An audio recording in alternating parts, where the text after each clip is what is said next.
Ito ang kwento ng aking karanasan. Sa tulang ito ay aking idadaan. Napakahalagang alaala na nandito sa isipan. Sana'y ihanda mong iyong tenga at ako'y pakinggan. Kung ako ang tatanungin, anong nakaraan ba ang magpapalingon sa akin? Ito yung panahon na tinanggap ko ang pinakadakila.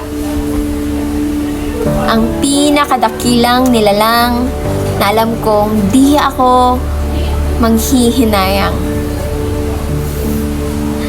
Aking napagtanto na ang buhay na meron ako, ang bawat hininga at bawat tibok ng puso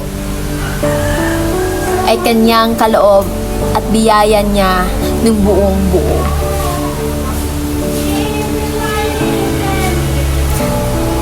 Sa bawat landas na tinatahak,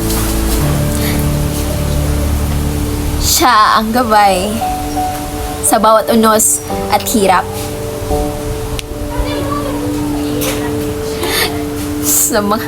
Sa panahong napakagulo ng lahat, tiwala ko sa kanya ay naiaangat.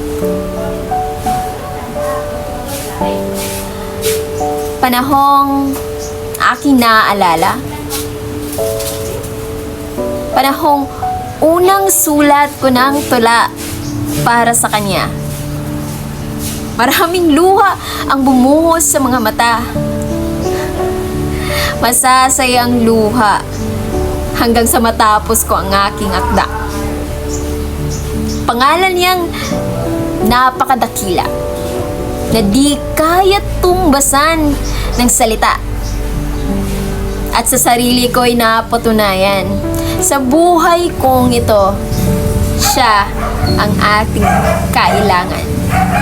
Hanggang dito na lang po magtatapos ang aking akda na may pamagat, unang sulat ko ng tula.